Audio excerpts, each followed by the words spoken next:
우리는 어느덧 이 12선지자의 영성 9번째 시간을 달리고 있습니다.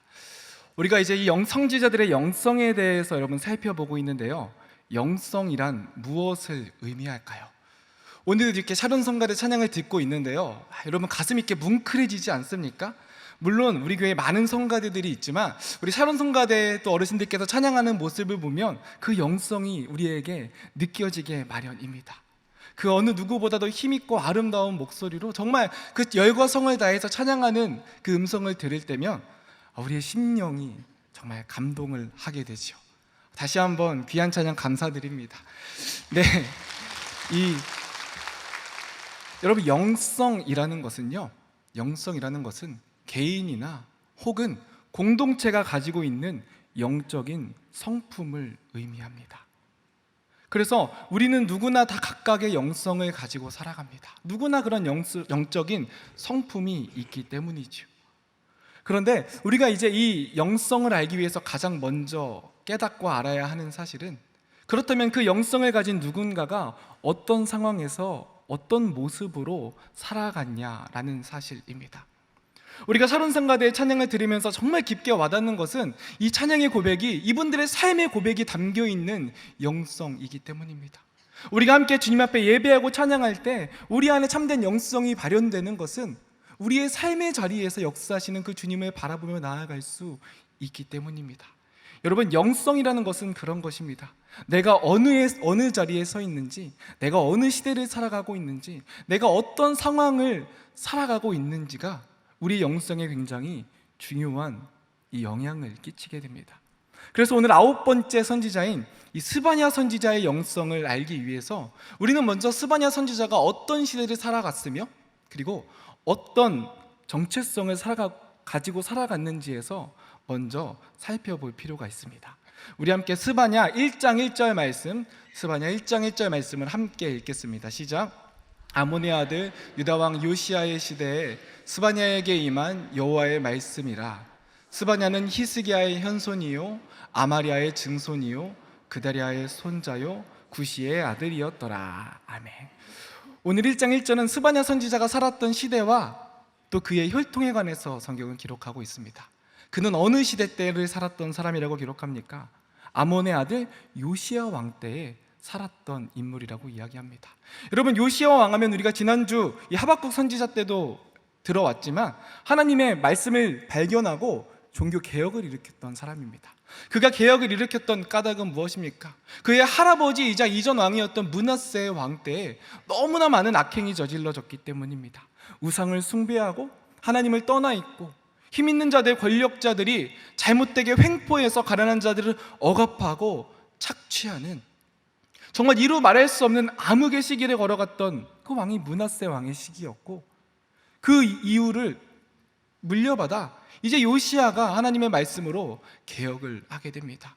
오늘 우리가 읽은 이 스바냐 선지자의 시대는요, 많은 학자들이 이야기하기를 아마 이 요시야가 종교개혁을 하기 이전의 시대였을 것이다 라고 추측을 합니다. 그렇다면 스바냐 선지자가 살아갔던 시대는 어떤 시대였겠습니까? 굉장한 암흑의 시대입니다. 우상 숭배가 만연한 시대였고요, 무엇보다 힘있고 권력 있는 자들이 아무렇지 않게 연약하고 힘없는 자들을 강탈하고 억압했던, 그렇게 힘겨운 시기가 바로 이 스바냐 선지자가 살았던 삶의 자리입니다.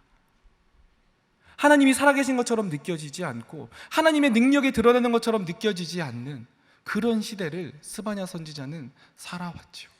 그렇다면 오늘 하나님의 말씀을 전하고 대언하고 있는 이 스바냐 선지자는 어떤 인물입니까? 1장 1절에 보면 이렇게 그의 혈통에 관해서 기록하고 있어요. 히스기야의 현손이요 아마리아의 증손이요 그다리아의 손자요 구시의 아들이라. 여러분, 우리가 이 족보를 딱 들으면 족보 잘 몰라도 눈에 띄는 하나의 이름이 있어요. 어떤 이름이죠? 히스기야. 여러분, 히스기야면 어떤 사람입니까? 이스라엘의 왕이었죠. 하나님의 뜻을 알았던 이스라엘의 왕이었습니다. 한마디로 이 스바냐라는 사람의 이 혈통이 이 왕족이었다는 사실을 우리는 여기서 발견할 수 있습니다. 그런데 여러분, 참 재미있는 사실은요, 이 성경에 나오는 소예언서의 예언자들의 이 소개 문구를 보면요, 이렇게까지 거창한 이 할아버지, 아버지, 할아버지를 떠나서 고조 할아버지까지 언급하고 있는 이 선지자는 없습니다. 기껏 해봐야 뭐 부에리의 아들 호세아 정도, 그리고 또 누가 있죠? 아미떼의 아들 요나 정도, 이렇게 누군가의 아버지의 이름 정도만 언급하고 있는 것이 전부입니다. 그런데 이 스바냐는 고조 할아버지까지의 이름을 들먹이면서 그의 혈통에 관하여 이야기하고 있습니다. 그렇다면 그 이름들을 기록하고 있는 이유는 무엇일까요? 이 히스기야라는 이름은 여호와께서 강하게 하셨다라는 이름의 의미를 갖고 있습니다. 그리고 그의 할아버지인 아마리아의 이름은요, 여호와께서 약속하셨다라는 의미를 갖고 있습니다. 그리고 그의 할아버지인 그다랴는요, 이 여호와께서 위대하시다라는 의미를 가지고 있습니다. 이 야라는 발음이 뒤에 들어가면 하나님의 이름을 뜻하고 있는 것이거든요. 그러니까 그의 혈통, 또 그의 왕족이 모두 하나님을 섬기고 하나님을 따르고 하나님을 바라봤던 그런 왕족이었다라는 사실을 성경은 보여주고 있습니다. 그런데 이 4명의 족보 중에 유독 특이한 이름 하나가 등장합니다. 바로 그의 아버지 구시입니다. 구시의 아들. 여러분, 이 구시라는 이름은요, 이 뜻이 아주 단순합니다. 바로 구스 사람이라는 의미입니다. 이 구스라는 지명은요, 우리가 잘 알고 있는 이 아프리카의 에디오피아 땅을 의미합니다. 그러니까 이 구시의 아들이라는 의미는 무엇을 의미합니까? 어떤 연유에서인지 모르겠지만 그의 아버지가 이 구스에서 살았고 지냈고 그의 출신 역시 이 구스 출신이었다라는 것을 우리는 짐작해 알 수 있습니다. 그러니까 이 스바냐는 왜 고조 할아버지까지 언급되어 있는지가 너무나 분명합니다. 만약에 그에게 성경이 구시의 아들 스바냐였다라고 기록되어 있으면 사람들은 어떻게 느끼겠습니까? 구스 출신의 그냥 선지자? 혹은 아버지가 이 구스 사람이 별 볼 일 없는 선지자처럼 느껴졌을 것입니다. 그런데 그의 고조 할아버지의 이름인 히스기야부터 계속되는 그 하나님의 백성으로서의 이름이 기록될 때 그에게는 2가지 정체성을 성경은 가지게 해줍니다. 첫 번째로는 왕족으로서의 정체성입니다. 그는 여전히 히스기야의 현손이었으며 이 아마리아의 증손이었습니다. 자신의 할아버지와 고조 할아버지, 이 모든 분들이 다 왕족이었다는 것입니다. 그것은 무엇을 의미합니까? 그가 여전히 힘을 가지고 있었을 수 있는 자라는 것을, 그의 말에 권위가 있음을 우리는 발견할 수 있습니다. 그러나 동시에 구시의 아들이라는 의미는 어떤 의미를 갖게 됩니까? 그가 왕족의 피를 물려받았고 또 하나님의 이름이 들어간 그런 조상들이 가지고 있는 자이지만 어찌 보면 지금 오늘의 상황에서는 여전히 어쩌면 별 볼 일 없고 부족하고 저 이스라엘 땅도 아닌 구스 출신의 누구도 들어주지 않고 귀 기울여 주지도 않을 것 같은 그런 존재임을 성경은 드러냅니다. 이 스바냐 1장 1절을 통해 우리가 알 수 있는 사실은 이 스바냐는 굉장히 험난한 시대에 악이 가득하고 우상이 창궐하던 그 시대에 왕족으로서 혹은 아무도 들어주지 않는 존재로서의 경계선에 서 있던 사람이라는 사실입니다. 이렇게 2가지 정체성 가운데서 이 스바냐는 어떻게 하나님의 말씀을 선포하며 나아갑니까? 스바냐서의 가장 큰 주제어는 바로 여호와의 날입니다. 이제 유다 땅에 이 열방 가운데 여호와의 날이 임할 것이라는 것입니다. 그런데 그 여호와의 날은 어떤 날입니까? 이 스바냐 선지 전체를 보면요, 그날은 진노의 날입니다. 희생의 날입니다. 분노의 날이며 멸망의 날이라고 이 스바냐 선지자는 아주 힘있고 강력하게 하나님의 말씀을 대언하고 선포합니다. 스바냐 1장 2절부터 6절까지의 말씀에 보면요, 하나님께서 온 땅을 멸망시키시는 모습이 기록되어 있습니다. 그 모습은 마치 태초에 하나님께서 천지를 창조하실 때 그 천지를 완전히 허물어뜨리는 것과 같은 아주 강력한 메시지가 이 스바냐 선지자의 입을 통하여 선포됩니다. 죄악이 가득한, 우상 숭배가 가득한, 악독과 포악이 가득한 이 유다 땅, 이스라엘 땅, 하나님은 심판하시겠다고 지금 이 스바냐 선지자의 입을 통하여 선포하고 계신 것입니다. 그렇다면 하나님의 심판이 앞에 있을 때에, 주님의 멸망의 선포가 우리의 눈앞에 있을 때에, 세상은 악이 가득하고 죄악이 가득하고 우상숭배가 가득하며 나는 그 사이에서 무엇을 택해야 될지, 어떻게 살지 알지 못하는 우리들의 삶의 자리에서 이 스바냐 선지자는 무엇이라고 선포하고 있습니까? 우리 함께 스바냐 1장 7절 말씀을 함께 읽겠습니다. 시작. 주 여호와 앞에서 잠잠할지어다. 이는 여호와의 날이 가까웠으므로 그가 여호와의 희생을 준비하고 그가 청할 자들을 구별하셨음이니라. 아멘. 이 스바냐 선지자는 무엇이라고 선포합니까? 여호와 앞에서 잠잠하라 이야기합니다. 잠잠하라고요. 여러분, 우리는 어느 때 잠잠하라고 이야기합니까? 온갖 소란스러운 일들이 가득할 때, 듣지 않아도 될 일들이 가득할 때, 시끄러운 일들이 가득할 때, 정작 들어야 될 이야기는 듣지 않고 사람들이 저마다 자기의 이야기만 해댈 때 잠잠하라고 이야기하죠. 우리가 학창시절에 이 반에서 친구들이 막 떠들면 선생님이 하시는 말씀이 있습니다. 바로 주목, 이렇게 말씀하시죠. 그럼 어떻게 되죠? 다들 떠들다가도 선생님께 주목합니다. 왜냐하면 선생님이 이제 중요한 이야기를 할 것을 알기 때문이죠. 마치 여호와께서 잠잠하라 말씀하신 이 이야기는 하나님께서 주목이라고 말씀하시는 것과 같습니다. 너희들 이야기 좀 그만해라, 조용히 좀 하고 있어라, 여기에 좀 집중하라라는 것입니다. 그럴 때만 하나님께서 그들에게 이스바냐 선지자를 통하여 잠잠하라고 말씀하신 이후에 던지시는 말씀은 무엇입니까? 여호와의 날이 가까이 왔다라는 것입니다. 그날에 여호와께서 희생을 준비하고 계시고 청할 자들을 찾고 계시다라고 성경은 기록합니다.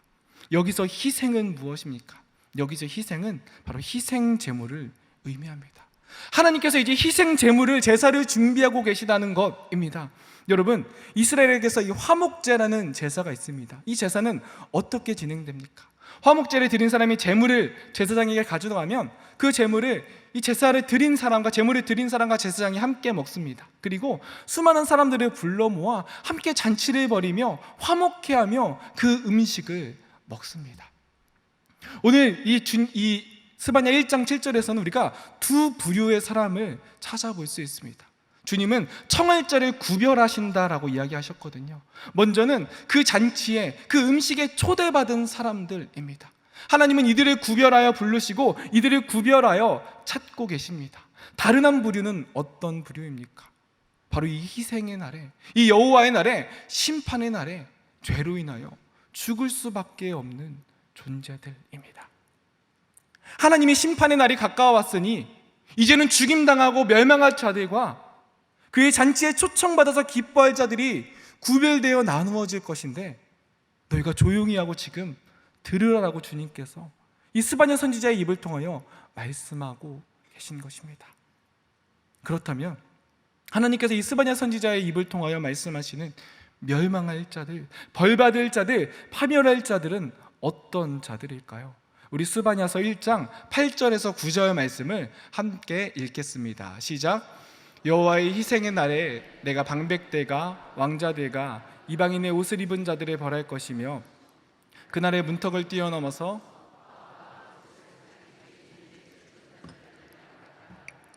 아멘. 여러분, 하나님께서 명확하게 벌할 자들을 지명하고 계십니다. 그 첫 번째 부류는 어떤 자들입니까?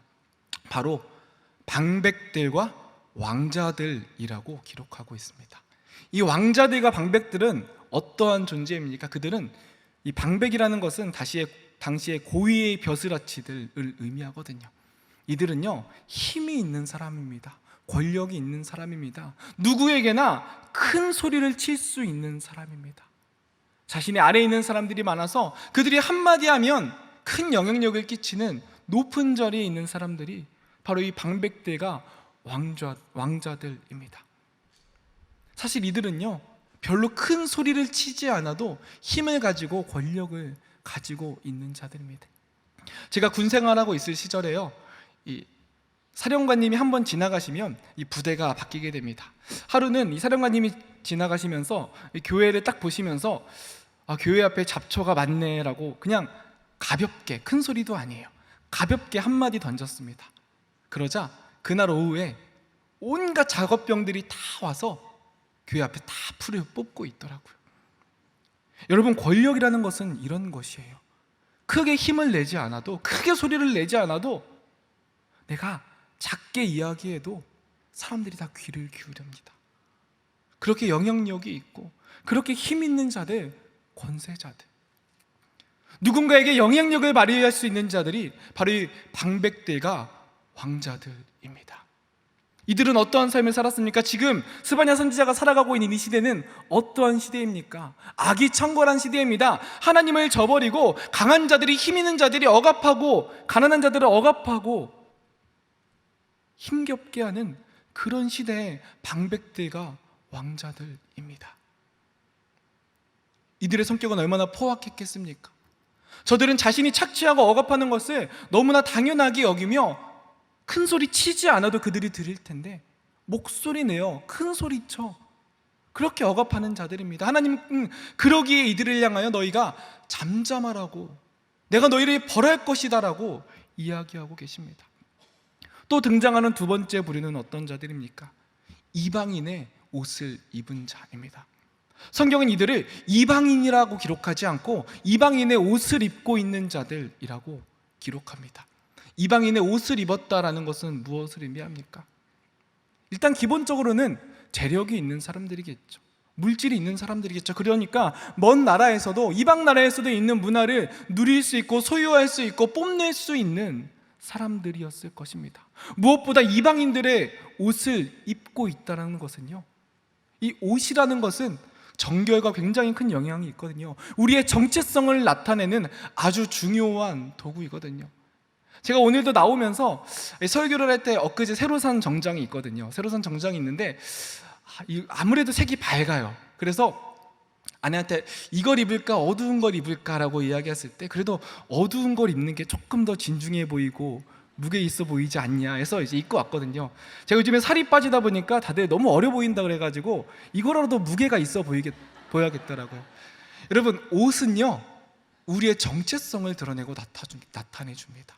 이들이 이방인의 옷을 입었다는 것은 무엇을 의미하냐면요, 이들은 여전히 유대인이고 여전히 하나님의 뜻을 따라가야 하는 사람들이지만 이방 사람들이 살아가는 대로 살아갔다는 것을 의미해요. 그들이 추구하고 그들이 원하고 그들이 바라는 것을 입고 따라갔다는 것을 의미합니다. 여러분, 우리가 성경에, 특별히 구약 성경에 나오는 우상 숭배는요, 단순히 그들이 하나님을 저버리고 우상 숭배, 우상만을 따르는 것을 의미하지가 않습니다.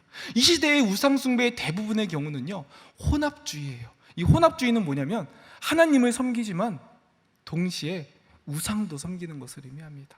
하나님의 뜻대로 살아가지만 동시에 세상의 뜻대로도 살아가는 것을 의미합니다.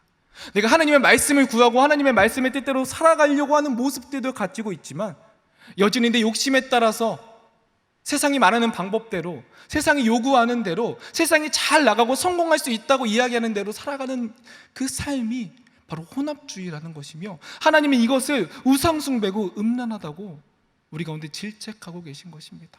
이방인의 옷을 입은 자들은 하나님의 백성임에도 불구하고 하나님을 섬기는 것 같지만 동시에 그 안에, 그 겉에 세상을 따라가는 인생들을 의미하고 있습니다. 마지막으로 등장하는 이 문턱을 넘어 포악과 거짓을 자기 주인의 집에 가져오는 자들이라고 기록합니다. 여기서는 크게 두 가지 의미가 있는데요, 첫 번째는 정말 문턱을 넘어서 남의 물건을 포악하게, 거짓되게 함부로 갈취하고 가져와서 자기의 소유로 삼는 자들을 의미합니다. 이 당시에 힘 있는 자들은 이 법을 통해서 또 자신에게 유리한 법률을 통해서 자신의 힘으로 인해서 아주 정당하게 연약한 사람들을 착취하고 그들의 것을 가져왔습니다. 이것은 어쩌면 오늘날에도 계속되고 있는 일들이지요. 자신은 정당한 모습으로 착취합니다. 가져옵니다. 그러나 법이 그렇기 때문에 자신들은 아무렇지 않게 꺼리낌 없이 할 수 있습니다. 그들은 힘 있는 자들이기도 합니다. 또한 문턱을 넘는 자는 두 번째 의미는 바로 이 미신적인 의미를 갖고 있습니다. 우리나라에도 예전에 이제 문지방에 앉지 말라, 문지방 밟지 말라라는 이상한 이 미신이 있었죠. 그런데 이 당시에 이 이스라엘 유대에도 그런 미신이 있었습니다. 이 미신은 이 블레셋으로부터 온 미신인데요, 이제 이 블레셋과 이스라엘의 전쟁 속에서 이스라엘이 블레셋에게 언약의 계를 빼앗겼던 때가 있습니다. 그때 이 아스돗 사람들이 언약의 계를 어디에 두죠? 바로 다곤의 신전에 둡니다. 다곤의 신전에 두자 어떤 일이 일어나냐면 다곤의 이 신상이 고꾸라져서 땅에 머리를 박게 됩니다. 그러자 이 아스돗 사람들이 다시 그 신상을 세워놓거든요. 그리고 다음날 찾아가 보니 다시 이 신상은 엎드러져 있고 이 다곤 신의 머리와 이 손목이 잘린 채로 문지방 위에 올려져 있습니다. 그때부터 블레셋 사람들, 아스돗 사람들은 문지방을 밟지 않는 전통이 생겼다라고 성경이 사무엘상 5장에서 기록하고 있거든요. 그런데 이 블레셋의 전통을 지키는 자들, 우상의 이 전통과 미신을 따르는 자들이 여전히 이스라엘 유다 안에 있었다라는 것입니다. 여러분, 우리가 살펴본 이런 사람들은 어떤 자들입니까?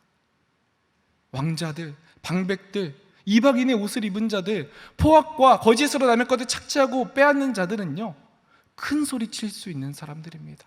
사람들 위해서 내가 함부로 소리쳐도 괜찮은 사람들입니다. 남에게 함부로 욕하고 억압해도 다른 사람들이 어찌할 수 없는 힘 있는 자들, 큰 소리 내는 자들, 하나님은 이들을 벌할 것이며 희생의 날에 이들이 죽임당할 것이라고 강력하게 스바냐 선지자의 입을 통하여 선포하고 계십니다. 그렇다면 이 잔치에 이 여호와의 진노의 날에 숨김을 받는 이들은 어떠한 자들입니까? 우리 함께 스바냐서 2장 3절 말씀을 읽겠습니다. 시작. 여호와의 규례를 지키는 세상의 모든 겸손한 자들아, 너희는 여호와를 찾으며 공의와 겸손을 구하라. 너희가 혹시 여호와의 분노의 날에 숨김을 얻으리라. 아멘. 오늘 말씀은 뭐라고 기록합니까? 여호와의 규례를 지키는 세상의 모든 겸손한 자들아. 하나님의 진노의 날에 숨김을 받을 수 있는 이들, 이제 여호와의 날에, 희생의 날에 청함을 받는 이들은 여호와의 규례를 지키며 겸손히 행하는 자들이라고 기록합니다. 그런데 이 겸손이라는 말이 히브리어의 어원은 어디서부터 왔냐면요, 여러분, 가난이라는 단어에서 왔습니다. 가난한 자들, 겸손한 자들, 이들은 어떤 사람들입니까? 아무도 귀 기울여 주지 않는 사람들입니다. 큰 소리를 아무리 외쳐도, 내가 아무리 소리치고, 내가 아무리 목천껏 이야기해도 다른 사람들의 귀에 숨겨진 존재들, 들리지 않는 존재들입니다. 그들은 여호와를 찾는다라고 기억합니다. 그들의 여호와를 찾는 까닭은 무엇입니까? 세상의 것 바라봤자, 세상의 것 찾아봤자 자신에게 올 수 있는 것은 아무것도 없음을 알기 때문에, 내가 붙잡을 이가 오직 하나님밖에 계시지 않으심을 알기에 여호와를 찾고 여호와를 구하고 있는 자들입니다. 그들은 어떤 자들입니까? 공의와 겸손을 구하는 자들입니다. 여러분, 공의라는 것은 무엇을 의미합니까? 정의라는 것은 무엇을 의미합니까? 악이 득세하고 있는 세상 가운데서 강한 자들이 살아가기에 좋은 세상 속에서 힘없고 연약한 자들을 살아갈 수 있도록 지켜주는 유일한 장치가 바로 공의입니다. 이 공의가 무너지고 정의가 무너지게 되면 힘없는 자들, 연약한 자들의 삶은 넘어지고 쓰러지고 무너질 수밖에 없는 것이죠. 그래서 이들은 공의를 구할 수밖에 없습니다. 그것밖에는 찾고 의지할 것이 없습니다. 내가 겸손하고 싶어서 겸손함을 넘어서서 그들의 상황이 겸손할 수밖에 없습니다. 아무리 소리치고 아무리 외치고 아무리 부르짖어도 그들의 이야기가 들려지지 않기 때문입니다. 그리고 이후에 나오는 문장은 그들이 얼마나 더욱더 힘겹고 어려운 삶을 살아가는지 기록해 줍니다. 혹시 여호와의 분노의 날에 숨김을 얻을까 하노라. 그들은 숨김을 받겠다는, 내가 구원을 받으리라는 확신조차도 없습니다. 혹시나 내가 숨겨지진 않을까, 혹시나 내가 지금도 이렇게 숨겨져서 살아가는 인생인데 하나님의 진노의 날이 찾아오게 됐을 때에도 주님께서 나를 모른 척 해주시지 않으실까, 조용히 넘어가 주시지 않으실까. 마치 유월절 이 어린 양의 피가 묻은 담장을 하나님께서 그냥 지나가셨던 것과 같이 오늘 잠잠하게 살아가고 있는 그 진노의 날에 부족한 나를 주님이 그냥 숨겨주시지 않으실까. 그런 애처로운 마음으로 잠잠히 살아가고 있는, 숨김을 바라면서, 아니 드러나고 싶어도 숨겨질 수밖에 없는 인생들, 그러나 하나님은 이들을 진노의 날에 숨겨주실 것이다 라고 말씀하고 계십니다. 그런데 여러분, 하나님께서 이 두 가지의 이야기를 스바냐 선지자의 입을 통하여 전하신 이유가 있습니다. 우리가 맨 처음 스바냐 선지자의 정체성에 관해서 이야기했죠. 그는 왕족이며 동시에 또한 굿수의 사람, 별 볼 일 없는 존재, 이 두 가지를 모두 가진 존재입니다. 어쩌면 스바냐는요, 이 왕자들과 같이 힘을 드러내고 권력을 가지고 있는 사람이었을지도 모릅니다. 그러나 혹은 굿스 사람으로서 아무도 귀 기울여 주지 않는 것 같은 그런 인생을 살았던 사람인지도 모릅니다. 그의 인생, 그의 삶은 경계선, 철저히 그 경계선 속에서 살아가고 있던 삶의 자리였습니다. 때로는 큰 소리를 칠 수 있는 것처럼 느껴지는 존재이기도 하지만 때로는 아무리 소리쳐도 들어지지 않는 것 같은 그런 삶의 자리를 살아가는 사람 말입니다. 여러분, 그런데 곰곰이 생각해 보면요, 우리 모두가 살아가는 삶의 자리가 그렇지 않습니까? 우리 옛 속담에 이 호랑이 없는 고래는 여우가 왕이다라고 하지요. 내가 힘있고 내가 그래도 조금 이 우러름 받는 곳에서 우리는 내 목소리를 내기 시작합니다. 내가 좀 존중받는다고 생각하면 점점 내 목소리가 커집니다. 그러나 나보다 힘이 있고 나보다 권세 있고 나보다 강한 존재들 앞에서 우리는 어떻습니까? 조그라들기 마련입니다. 조용해지기 마련입니다. 어쩌면 스바냐 선지자와 같이 경계에 서 있는 삶의 인생의 자리가 오늘 우리가 살아가고 있는 삶의 자리인지도 모르겠습니다. 직장에서는 참 어렵고 힘겨워서 온갖 스트레스, 상사한테는 아무 말도 못하다가 부하 직원 만나면 자기가 당한 것을 그대로 토해내는 우리들의 모습, 밖에서 얻은 스트레스를 내 가족들에게, 내가 아무렇지도 않게 대할 수 있는 이들에게 함부로 대할 수 있는 우리들의 모습이 어쩌면 스바냐 선지자가 살아갔던 삶의 자리이며 오늘 우리가 살아가고 있는 그 경계, 그 두 양면성을 모두 가지고 있는 우리들의 삶의 자리가 아닌가 싶습니다. 여러분, 그런데 그런 삶의 자리를 걸어갈 때 우리의 솔직한 심령은 어떻습니까? 우리의 솔직한 심령은요, 내가 무시당하는 곳에서도, 내가 숨겨져 있는 곳에서도 내 속마음은 내 이야기를 하고 싶습니다. 큰 소리 치고 싶습니다. 더 높아져서 내가 더 큰 소리 쳐서 내가 저 사람들에게 더 높은 자리에 있으리라고 하는 욕심이 우리 안에 있습니다. 왜 그럴까요? 우리 안에 두려움이 있기 때문입니다. 내가 이해받지 못할까봐, 내 억울함이 호소되지 않을까봐, 내가 잠잠히 있으면 무시당하고, 내가 조용히 있으면 내가 한 일들이 모두 다 수포로 돌아갈 것만 같은 그런 불안함과 두려움이 있기 때문입니다. 그런데 여러분, 우리보다 더욱더 큰 이 경계에 서 있던 분이 있습니다. 바로 우리가 믿는 예수님입니다. 예수님의 정체성은 어떻습니까?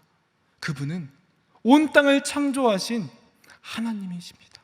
그분이 하나님과 동일한 본체를 가지신 하나님의 아들이십니다. 얼마든지 큰 소리를 낼 수 있고 얼마든지 세상을 호령할 수 있는 가장 강력한 권세자이지만 그분의 삶은 어땠습니까?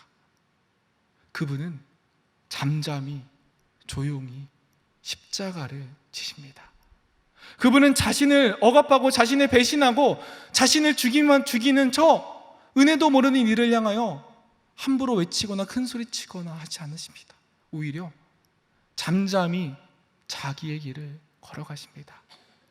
오늘 주님은 그런 인생의 기로에 있는 그 경계에 있는 우리들에게 자꾸만 내 목소리를 내고 싶고 내 소리를 내고 싶은 우리들에게 이렇게 스바냐 선지자의 입을 통하여 말씀하십니다.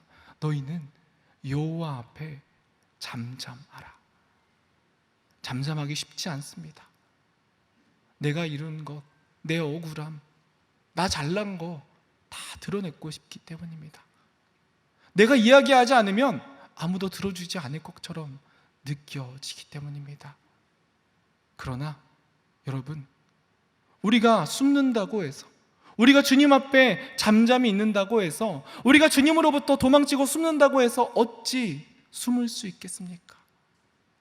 아담과 하와가 주님께 숨었지만 하나님은 그를 바로 찾아내십니다.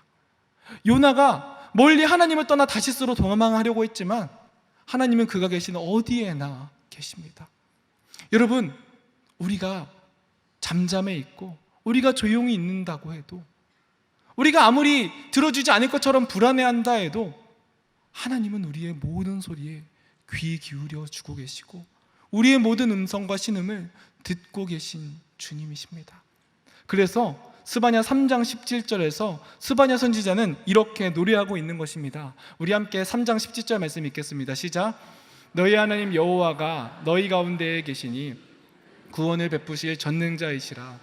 그가 너로 말미암아 기쁨을 이기지 못하시며 너를 잠잠히 사랑하시며 너로 말미암아 즐거이 부르며 기뻐하시리라. 아멘. 여러분, 주님 뭐라고 말씀하십니까? 너희 하나님 여호와가 너희 가운데 계시다 라고 말씀하십니다. 내가 조용히 있으면요, 들리지 않을 것처럼, 아무도 안 들어주는 것처럼 외롭고 힘겹게 느껴지는 순간 속에서 하나님은 우리의 곁에 계세요. 우리의 가운데에 계세요. 다 듣고 계시고 다 알고 계세요. 세상 사람들이 내 음성에 귀 기울여 주지 않아도요, 하나님은 우리의 음성에, 아니 내가 소리를 내지 않아도 나보다 나의 마음과 심령을 더 잘 아시는 주님이세요.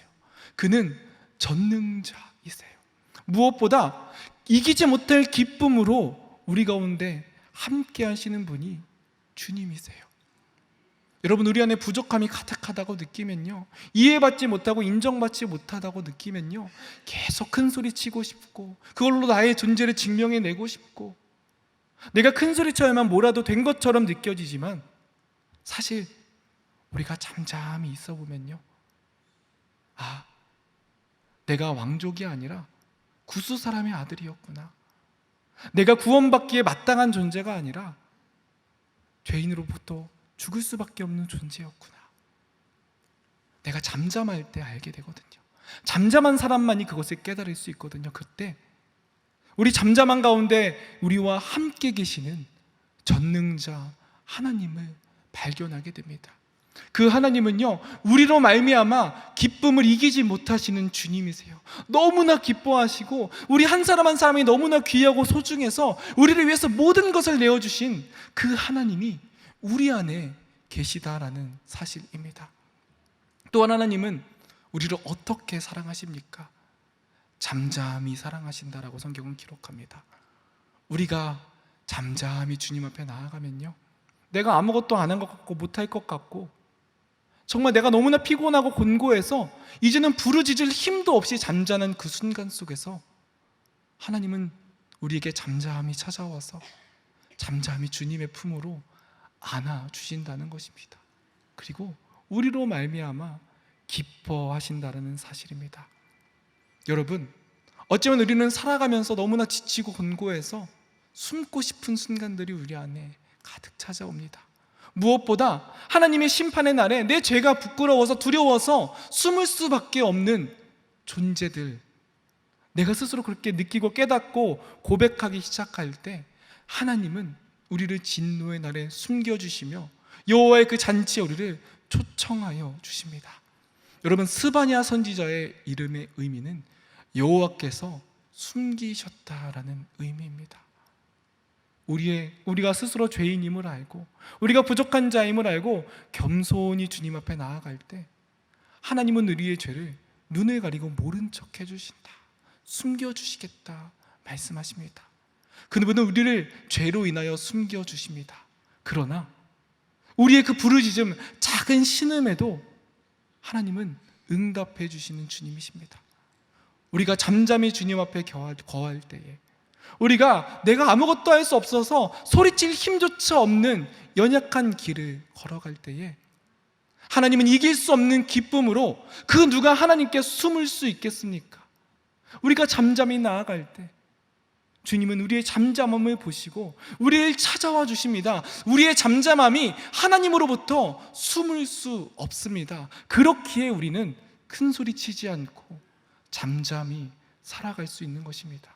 이것이 바로 하나님께서 스바냐 선지자를 통하여 보여주셨던 스바냐 선지자의 영성이며, 오늘 세상의 소리가 난무하고 있는 삶의 자리에서 내가 조금 더 낫다라고 이야기하는 사람들이 큰 목소리 내는 사회에서 그리스도인들이, 하나님의 백성들이 그러지 않아도 하나님이 나의 음성에 귀 기울여 주신다. 나의 잠잠함은 하나님으로부터 숨을 수 없다라는 것을 주님은 알게 하십니다. 이 놀라운 잠잠함으로 주님 앞에 나아갈 때에 우리를 향한 이길 수 없는 기쁨으로 찾아와 주시는 주님의 크신 은혜가 우리의 삶과 우리의 인생의 모든 걸음걸음에 가득하기를 주님의 이름으로 소망하고 축복합니다. 우리 시간 함께 주신 말씀 기억하며 기도하기 원합니다. 이길 수 없는 기쁨으로 우리를 사랑하시는 하나님 아버지, 때때로 너무 부족하고 연약하여 지치고 곤고하여 소리내어 기도할 힘도 없는 우리들의 그 작은 신음에도 귀를 기울여 주시고 잠잠한 사랑으로 품에 안아주시니 감사드립니다.